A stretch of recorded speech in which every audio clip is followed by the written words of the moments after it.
40 од 155 луѓе кои работеа со договор на дело во клиничката болница во Тетово не добија постојано вработување кој им беше ветено по протестите во текот на мај и јуни. Тие велат дека на нивните места е примен надворешен кадар, односно луѓе кои не работеле во болницата.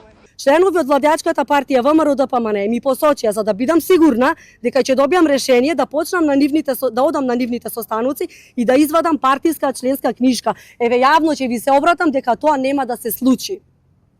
Нема да бидам никаков партиски војник што ќе го примите на работа и од него да барате услуги. Не може некој председател на месен комитет да одлучи за мене дека нема да бидам примена на работа, а на моето место да ја примат сопругата од нивни сопартиец, кој е член на управниот одбор на клиничката болница Тетово. Ова е непотизам и е казниво со закон.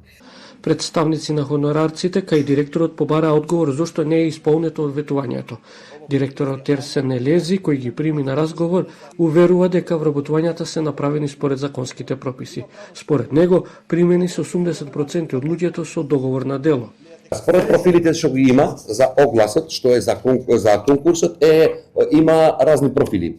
На некои профили што имат со вработени тука кај нас, со под договор, мислам, например, акушерство има само едно месечно може да се прими, а под договор се 10. Значи, едно треба да се прими. Таа е прима што е под договор, 10 години. Значи, не можеме сите тие да ги примаме.